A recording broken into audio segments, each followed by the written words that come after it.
Sunod, ito na naman tayo, mga kababayan. Dito tayo. Anong sunod, Kent? Dito tayo kay Romualdez na naman, mga kababayan. Tinago daw ni Romualdez si Gutesa. Ito mga kababayan. Ito tayo. Si Chavit pa rin. Pakinggan ninyo, mga kababayan. Tinatago umano ni dating House Speaker Martin Romualdez ang surprise flood control witness na si Orly Gutesa. Yan ang agenda report ni Hannah T. Nasa poder na raw ni former Speaker Martin Romualdez si surprise witness Orly Gutesa. Ayon yan kay former Ilocos Sur Governor Chavit Singson. Inuuli na, binaligtad na, tinago na. Gagamitin nila yun. Si Gutesa ay bigla ang lumitaw sa isang Senate Bill 11 Committee hearing na dating security consultant umano ni Ako Bicol Party List Representative Zaldico at idinetalye ang limpak-limpak na cash deliveries umano sa bahay ni Ko. May tanong ko lang. May tanong ko lang, mga kababayan. Kung tinago ni Romualdez si Gutesa, bakit alam ni Chavit? At bakit hindi niya subukang i-file at kasuhan si Romualdez na tinago si Gutesa?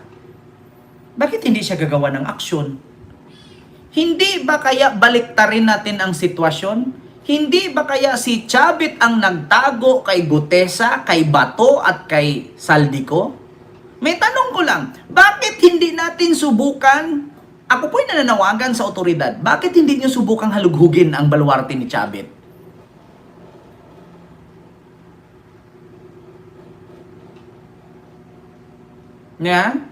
Bakit hindi natin baliktarin? Bakit hindi natin sabihin, baka si Chavit ang nagtago? Bakit niya alam? Kung alam niya, ba't hindi niya kasuhan si Romualdez? Bakit hindi niya subukang paimbestigahan? Di ba? Bakit hindi natin baliktarin ang sitwasyon? Baka nga si Chavit pa ang nagtago kay Gutesa, kay Bato at kay Saldico. Bakit hindi niyo subukang halughugin ang baluarte? Sige nga.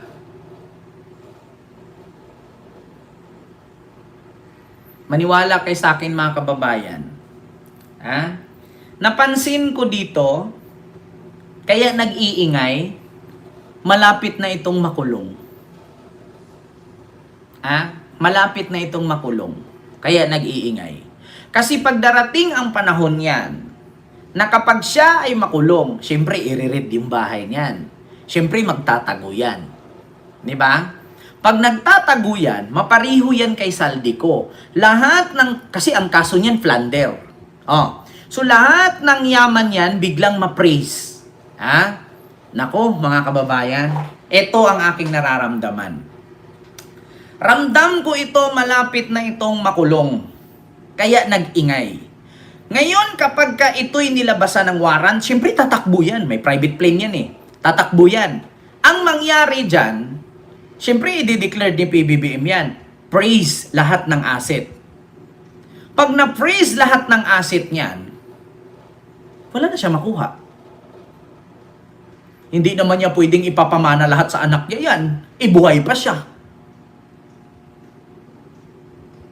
Mapipraise talaga lahat ng asset. Mga kababayan, maniwala kayo sa akin. Ang kaso kasi niya is plunder.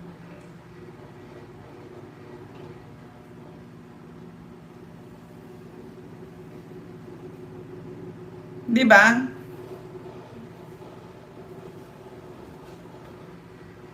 Ito, isip ko lang in my point of view and observation, kaya to nag-ingay, ramdam ko malapit ng warrant nito Ramdam ko talaga, mga kababayan, maniwala kayo. Kasi ang sabi pa naman ni Boying, antabayanan nyo lang. Ramdam ko, malapit na to. Kasi yung kaso niyang plunder sa ombudsman. Ibon Committee hearing na dating security consultant umano ni Ako Bicol Party List Representative Zaldico at idinetalye ang limpak-limpak na cash deliveries umano sa bahay ni Ko at maging kay dating House Speaker Romualdez. Basura ang tawag sa higit kumulang 48 million pesos na nasa bawat maleta.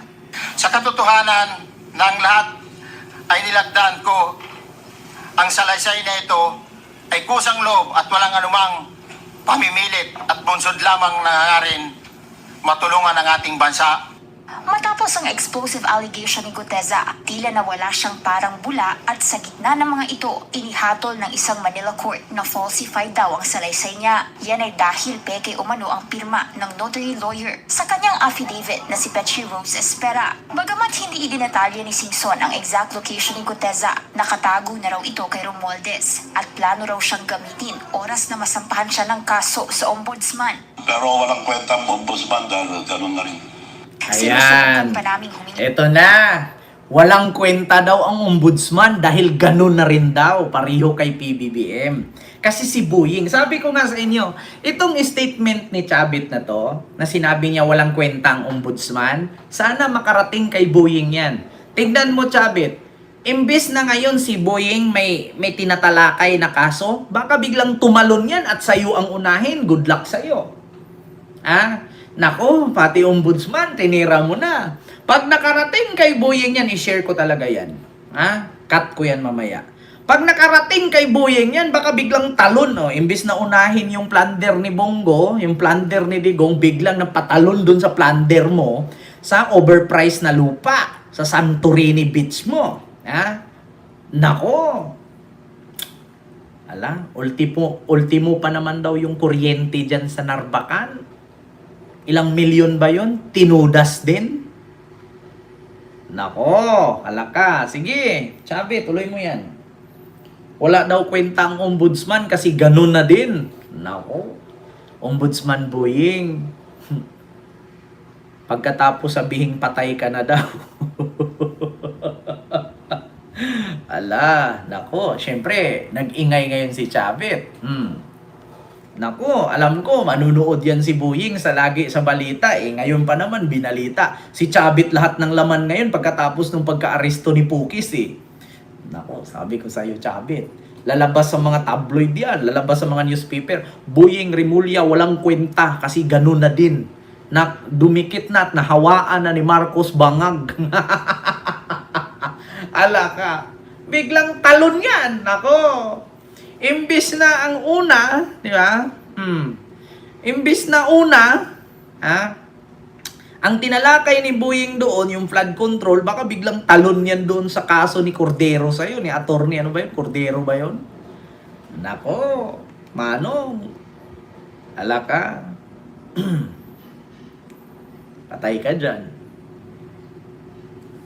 Ayoko na magsalita Alam nyo, ito lang mga kababayan. Ito chismis lang. Huwag paniwalaan. Alam nyo kung bakit nag-ingay yan? Next week kasi may warrant na yan.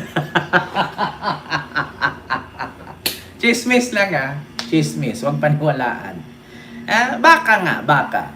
Kaya nag-ingay Alam nyo naman kapag nag-ingay, sunod linggo may mangyayari. Either arestuhin o lalabasan ng warrant. Naku, sabi ko sa inyo mga kababayan. Wala naman kasing anong ididepensa ni Chavit kasi kung sakali. Kung sakali naman kasi nalabasan siya ng warrant dun sa kaso niyang plunder, wala talaga siyang mapagsandalan. Kanino siya sasandal kay Sara? Isa din si Sara tad-tad ng kaso. Kanino siya sasandal kay PBBM pagkatapos niyang babuyin? Kanino siya sasandal kay Ombudsman Rimulya na sanabihin niyang walang kwenta? Kanino siya didikit kay Pukis na kanina lang inaresto? Kung hindi makapagpiansa, wala. Kanino siya didikit? Sinong didikitan niyang malakas ngayon? Wala. Wala talaga. Sa totoo lang. Ramdam ko, kaya nag-iingay itong mga to. May mga warrant na siguro to. Diba? Kaya nag-iingay. Naalala ko pa naman na nagtaka ako kung bakit si Pukis nalaman nila na arestuhin. Nagtaka ako na si ganito, nalaman nilang ganyan. Kasi, alam nyo sa totoo lang, sa ombudsman mga kababayan, bago bumaba si Martires, ilang daan po yung mga tinanggap niyang bagong employee.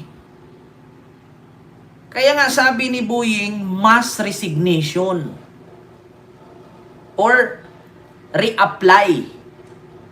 Kasi mahirap yung papasok ka sa isang pamumuno tapos hindi mo alam yung mga empleyado mo.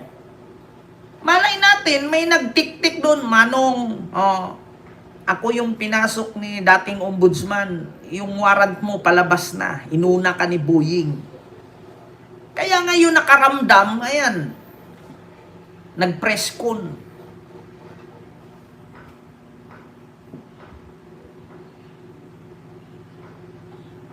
Diba? Nako, mga kababayan, ramdam ko lang nga, yan ang pakiramdam ko. Kasi kadalasan kasi sa mga nag-iingay, kasi dapat tahimik, ilang linggo na siyang tahimik, halos 2 buwan na, di ba? Kasi doon na busy siya sa Miss Universe. Tapos ngayon biglang bumalik nagkaganyan. Alam nyo na, baka naman kasi may warrant na. Di ba? Baka naman kasi may warrant na. Hindi lang natin alam, chismis lang yan, nagtatanong lang. Baka naman kasi. Kasi ako, sabi ko nga sa inyo, January 5, 6, meron talagang maaresto. Hindi nga nagkakamali. Hindi nga tayo nagkapalya. Totoo nga. Di ba, mga kababayan, naalala nyo? Sabi ko, sabi pa naman sa akin ng mga biik na walang puwet, na pagdating daw ng January 5, 6, pataas, may maaresto. Kaya pagka 5 nga ng umaga, ayun, dinampot na.